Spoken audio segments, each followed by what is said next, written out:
G'day everyone, welcome back to the Opal Mills for part 2 of cleaning up this parcel.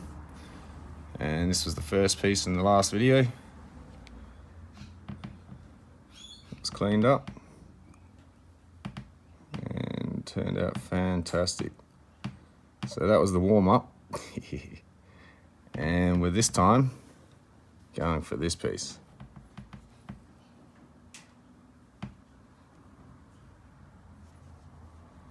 So that's going to be the focus for this video. And first, I'd like to congratulate Mick Ellis. So of the 15 entrants I put in from the first 15 comments on the last live stream, I put your names down on a raffle ticket from a gem fair that we've just had. And Mick Ellis, your number came up.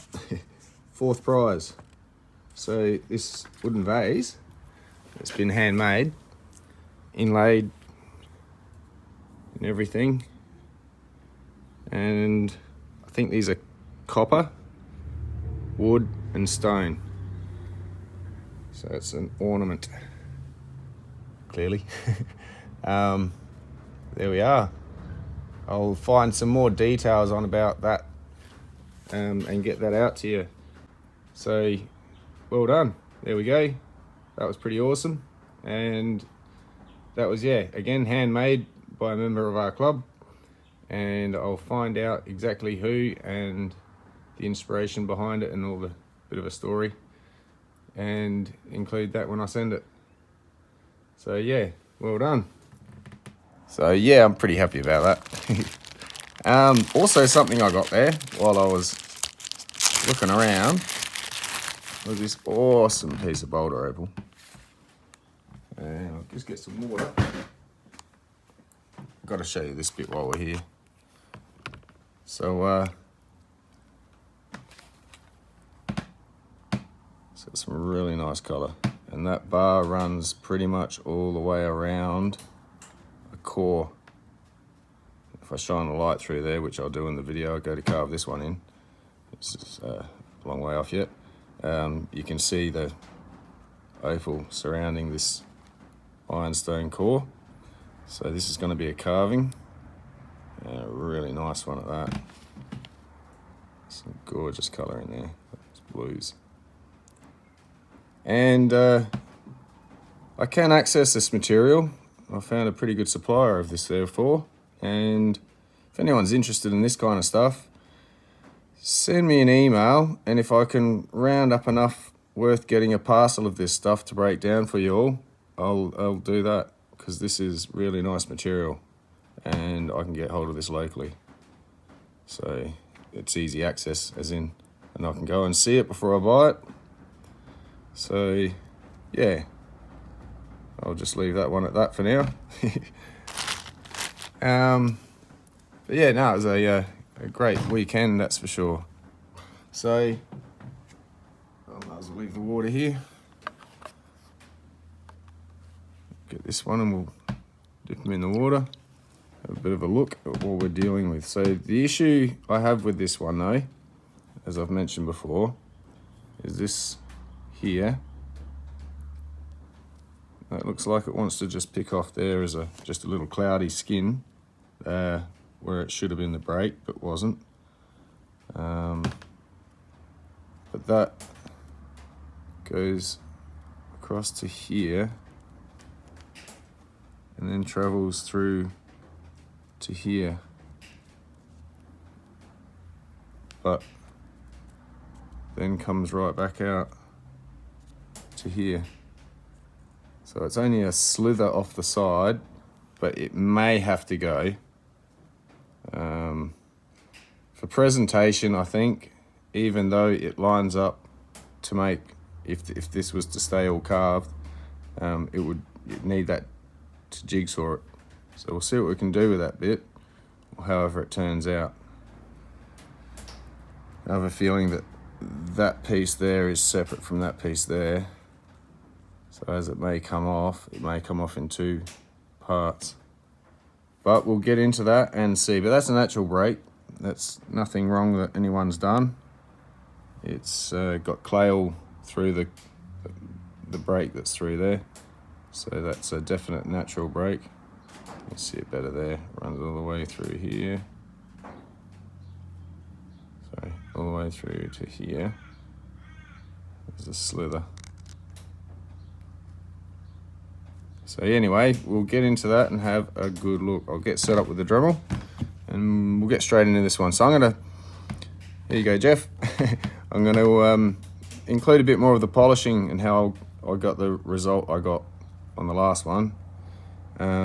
There's many different ways I'll attack what I do. This time, well, with the last one as well, I used sandpaper, and I'll show you how I did that. Okay, I'm coming back because this just happened. I just put a little bit of pressure down, and lo and behold, oh, this popped out. So we're going to go with that and try and keep this piece, because it's pretty well polished that side. Nice break. It's a bit sharp this edge though, so we'll have to see how we can incorporate this as a piece of the puzzle. But that's sorted that. So I'm going to give it a quick weigh and find out now what the 420 carats it was has turned into. Let's see what's happened. So we originally had 420.5, whatever. So we'll call it 420 carats. Less this slither leaves us with 362, let's say. So hopefully we don't lose any more than 62 carats off this piece. We want to try and keep it at least 300, but we'll see what happens to it. But the majority of it is very good, as you can see, and won't need only barely the outside tidied up a bit and the top undulated a touch, just to get rid of the sandy layer. And yeah, so anyway, there we go. As it happened. Alright, let's check that piece out. It's an amazing little stone in there when it's to be cut.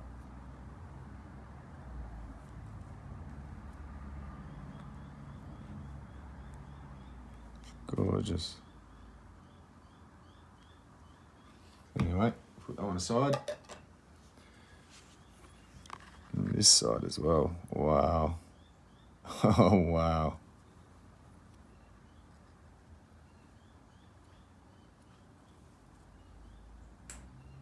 That is awesome. Colour and colour and colour. You can see right down into it. Colour just keeps coming out. All the way at the bottom here, up the top here, and bits in between.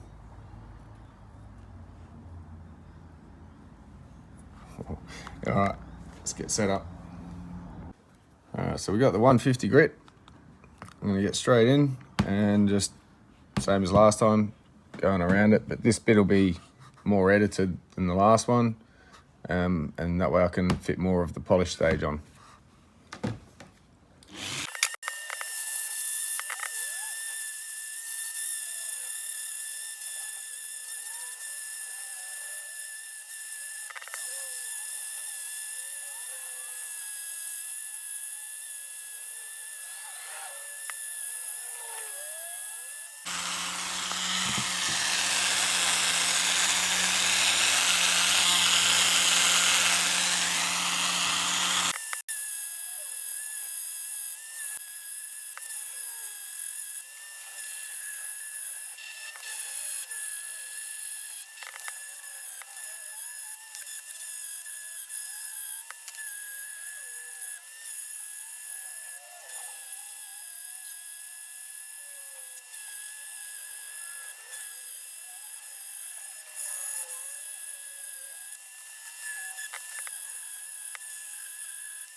Alright. At the moment, that's nearly an hour and a half. Just taking that top off there. So there's still a fair bit to go. And it's going to have a very interesting face.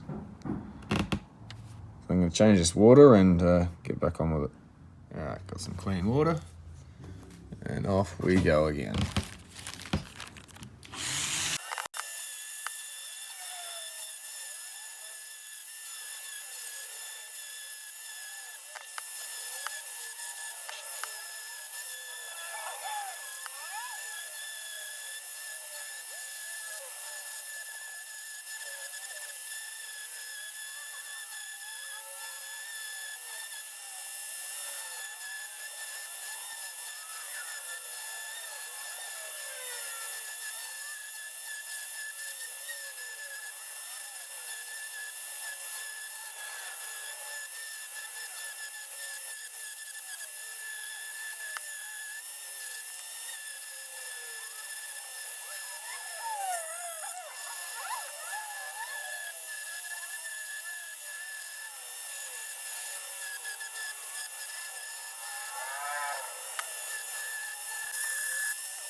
Okay.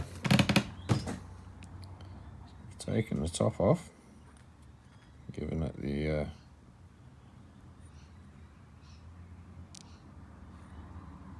textured look.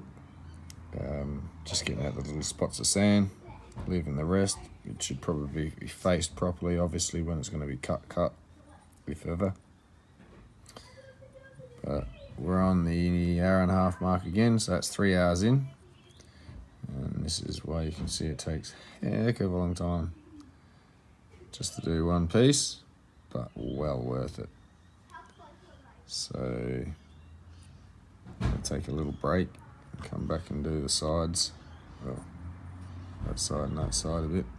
See how I tidy these up after. And the base. Alright, continuing on.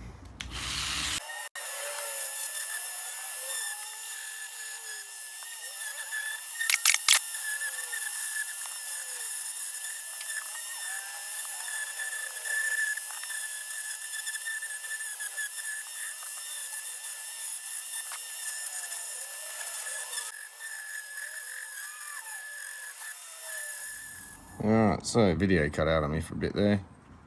So I had a couple of bits of issue, just a little shard off the bottom there that wanted to break off, but there's another one here. I'm going to try and get to it with the Dremel before it gets in too far. But I've also had to change bits now. This one's getting a bit beaten up. And it's gone right down past all the sintering. So we're going to continue on with this one.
Okay, so I think that's enough for the 170. She's ready for the, wow, check those stones are going to be fantastic to come out of this. She's gorgeous. Sorry. yeah, we're going to get on with the 400 now and start getting some marks out.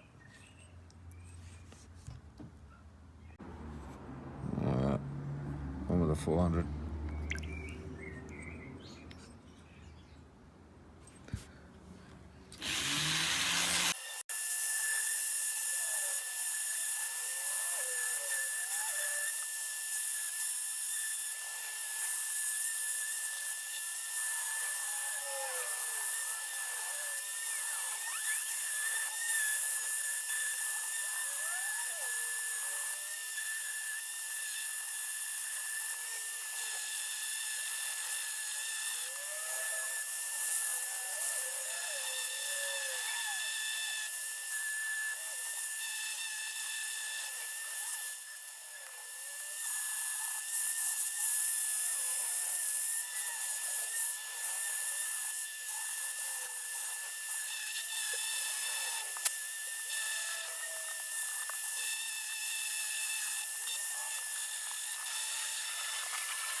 Alright, looking fantastic.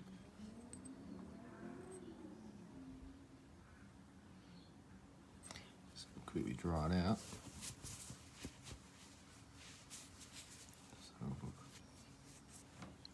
Still got to go on at 600 yet, but it's turning slider. There you go. Some little marks and that's still coming out. I think the 6 will get them.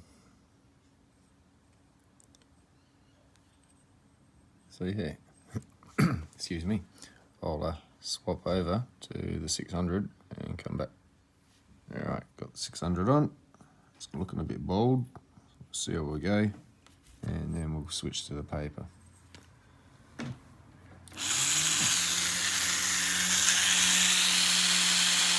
Actually, I won't film this. I'll just come back afterwards just to save footage. Okay, next day. This is what we have. It's 600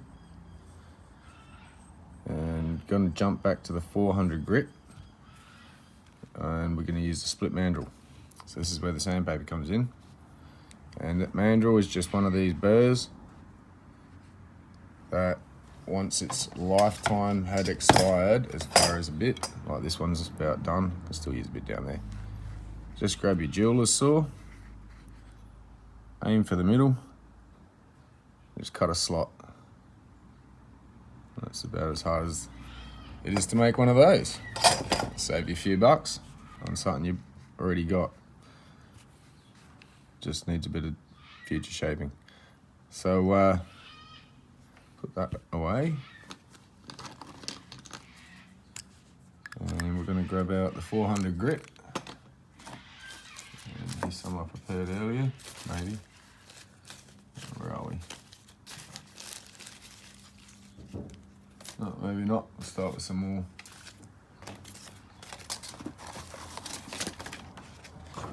So I'll just zoom back out for all this.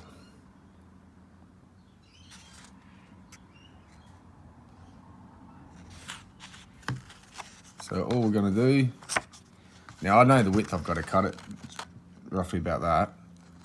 And what I want that to do is that's going to be the width that it sits down into the Dremel. And I want it so it's just enough overlap to be able to wrap around to the other side so that none of the metal of this mandrel's exposed while it's spinning. It's all covered with sandpaper. So we're going to cut it about this wide, the full length. Now there's different stages to this paper due to the thickness on how I fold it. This is the thicker sort of part of the paper, but it still needs to be around about 3 bits thick to work properly. So I cut it around about 1 inch long, fold it down so it's almost at the bottom, fold it down so it's almost at the bottom, and then to triple you just fold that little bit at the bottom back up, and then you've got that 3-fold. That'll sit nicely into the, well, that's how it is for me, the way I've cut my own groove, and that's the way that's worked with how thick the blade was I used and how deep I went down the cut and how much it's spread apart since. So just pull that down in there, and that's not going to go anywhere.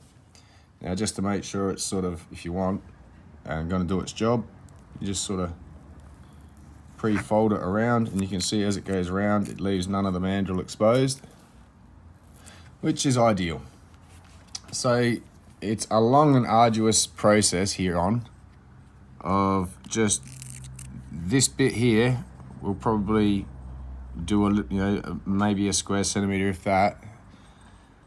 Probably 3 of those to every 2 square centimetres, to be honest, in total. So I'm going to use quite a few of these, but the A4 size sheets of this, it's $1 something a sheet.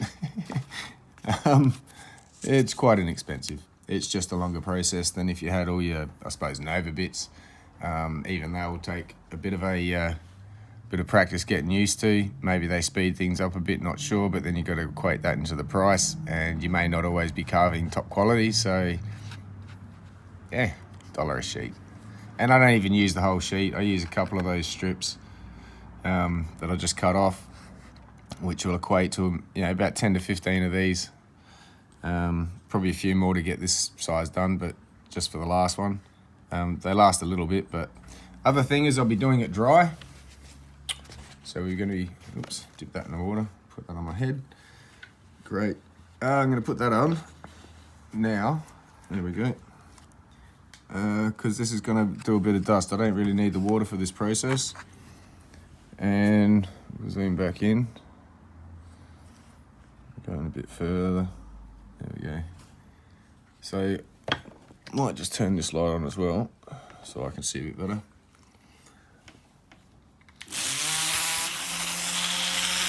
I'll show you what I mean. So to be honest, I do dip it sometimes, and that way this will just flick that water straight away, but in between it going totally dry and not, I can see through the reflection on the light. See if I can get it to show the marks that I need to get out. Just because the sandpaper's on the Dremel, don't expect that to do all the work. You still got to move it around like you're sanding.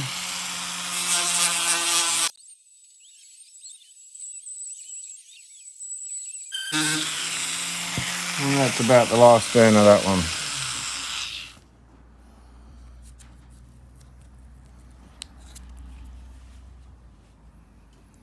So we get another one. Same again. I usually get a bunch of these ready, so it's just pull one out, put one in. But I was out of routine just showing it then. It's my excuse.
400 and jump onto the 800 next.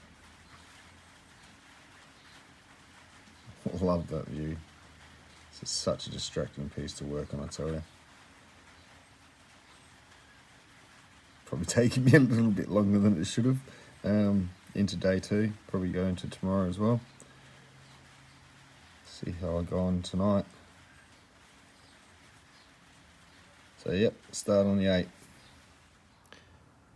Okay, that's after the 800.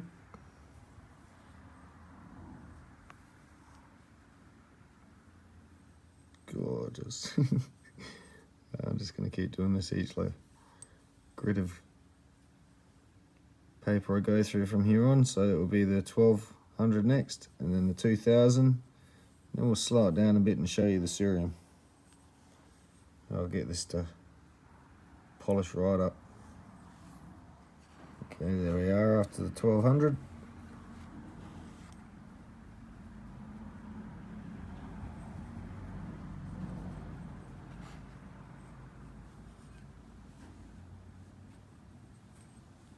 So on to the 2000, I think, straight up. And the cerium. Okay, here we are after the 2000 grit. And she's looking great. So we're going to head to the cerium and get in and out all those little nuances.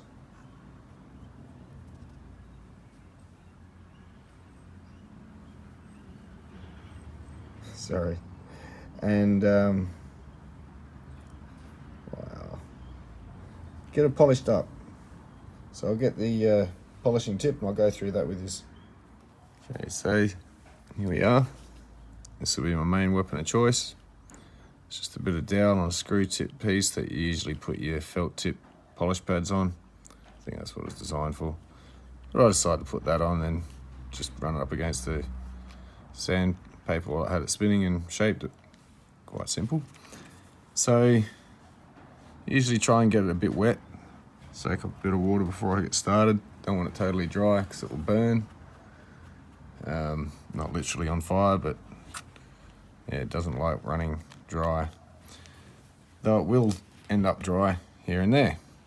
So I won't be able to get into all the little nooks and crannies with that. So I'll have another little weapon of choice here that I'll go after and work over, and we'll go through that a bit later.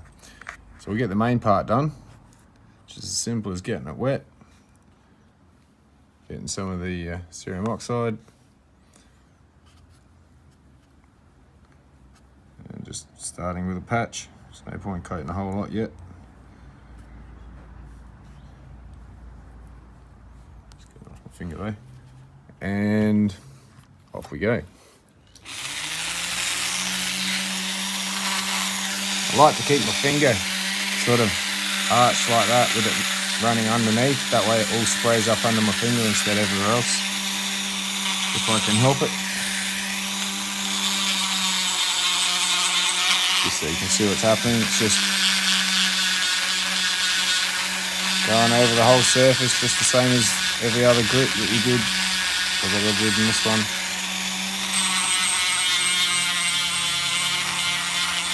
Don't let it dry out too much. It just starts flying off everywhere.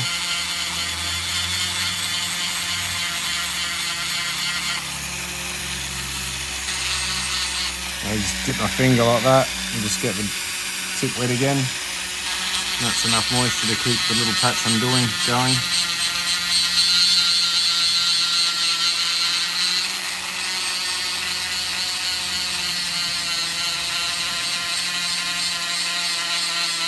It's kind of like using an eraser to rub out all these scratches.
quickly.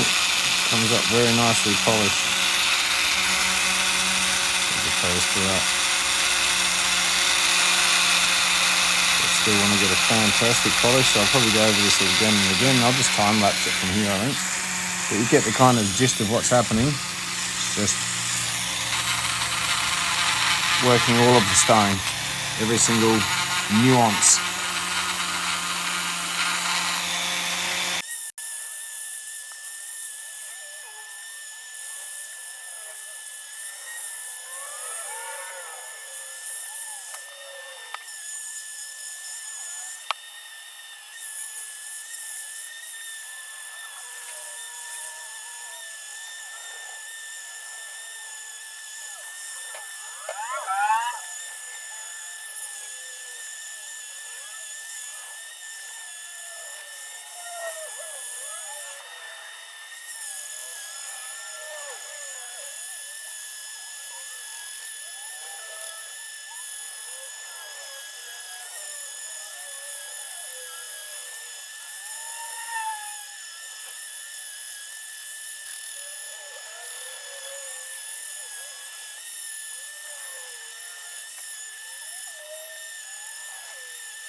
Alright, so that video just cut out of me again. That's how much storage it's taking up. Thought I'd just take the time though to show the end that's starting to come up polished.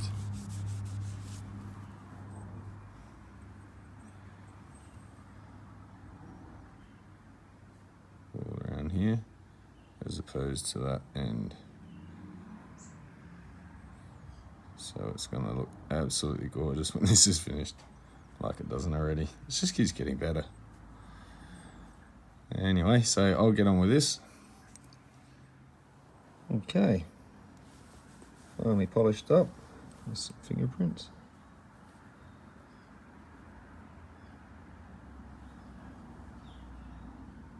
Should I get the light reflection on it for you?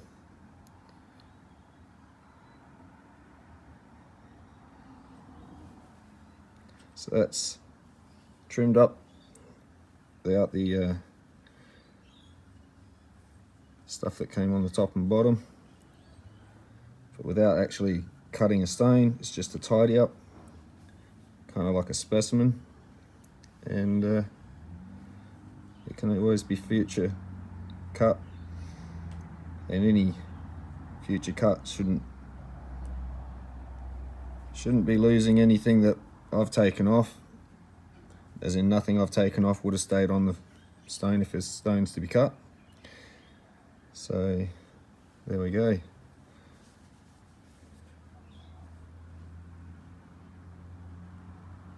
Very nice. So wake up, Phil. You sound a bit tired there, mate. Yeah, it's been a 3.5 day carve on that piece, and then I went up to Andamooka, so I'm back now. Yeah, right. Well, time to sound a bit more lively.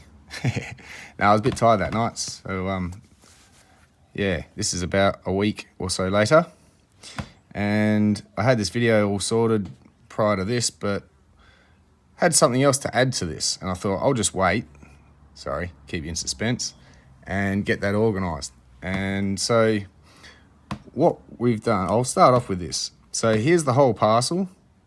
That's as much as could be put together back as the original pocket. And here are some leftover chips that can cut some really fantastic looking little stones. So the plan with this is to try and keep as much of this as a pocket to start with that will probably be cut at a later date. Then again, might be cut in the next session. We'll see. We'll start off with cutting these. See where we get. So this one also is going to get cut. This will hopefully get a nice solid out of it, and then whatever's left, get some doublet material. So that'll be an upcoming video as well with those. So the reason this took so long for me to get out this video is because these two pieces went in for an evaluation. Yes, for insurance replacement cost. I understand that. So to explain that, an insurance value replacement, if this was to be sold in store with all the taxes, and in Australia we've got the GST, it's 10%, and everything whacked on it, to go into a store and try and source a piece like this is the value that they assign it. So you can think between 10 to 40% as a sale price, depending on who your market is. Now, these were evaluated as is, as carvings, not with the potential of the cut stones that they may become one day. So we just went for the evaluation of these two anyway, as is. And that took a little bit of time. So thank you to the person who has bought this and allowed me to film all of this, and has now given me permission to mention some numbers for those I'm sure are very curious on dollar signs. So I can now reveal that I'd sold this for 3,000 an ounce. There was 5 ounces. So this is a $15,000 purchase right here. Now, after doing just what I've done so far to it, we're going to go through that in a sec, and I'll kind of show you some comments of the evaluation, and I'll let you know what they were evaluated at, as I'm now allowed to do that. Thank you very much. Much appreciated. Sometimes this is a very private sort of affair that you don't get really privy to unless you're interested in buying it. It's usually just show. People don't want to tell you price. So this is kind of unique and very much appreciated. So anyway, on with it. What I'm going to show you is just a bit of the evaluation. I've got to keep some of the details out of it for privacy. And so I'll just show you the main part, and then I'll come back. Okay, so for this piece,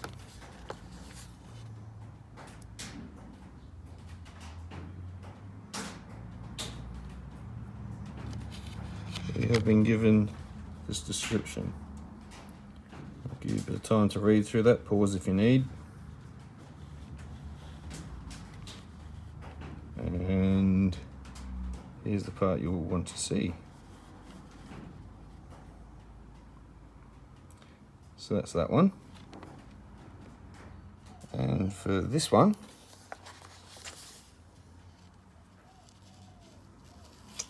we have been given this.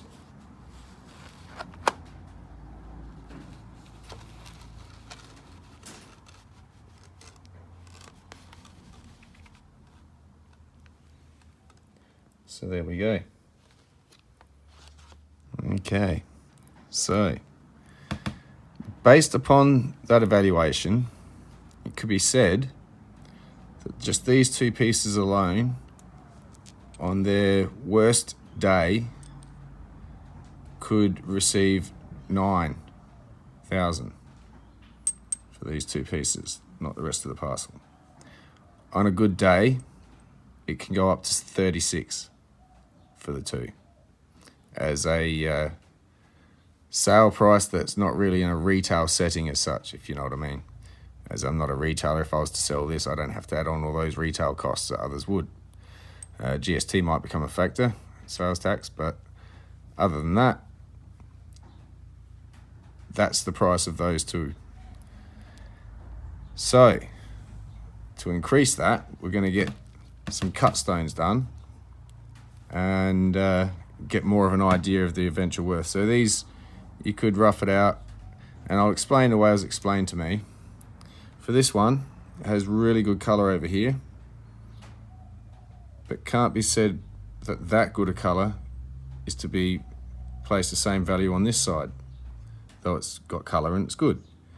So average carat price on this, say 200, it's 200 and something, it's 200 in carat as is not a fair assumption to go, well, let's cut this off and charge 200 a carat. That's not fair.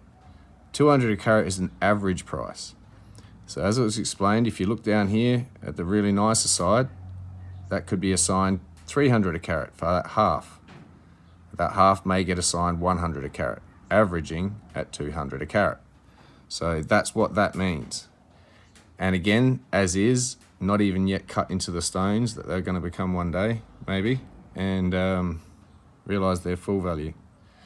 So, same would go with this one. I think that one was valued more at 300 a carat, because it had really great colour all the way across it. Gorgeous. So yes, definitely deserve that as a price. So, I hope that enlightens those who are curious as to how that all went down. And I will wrap this video up with, I'll be coming back to cut these ones down here. And we'll see what happens with these 6. So, yeah, better going with some other stuff and cutting these. I'm glad I finally wrapped this video up. And again, thank you to the person who owns this. It's been a pleasure to work with.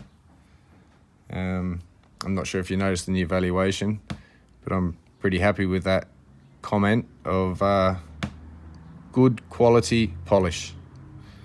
So, yeah, very pleased with that as a compliment. And yeah, all right, hope you enjoyed. Cheers.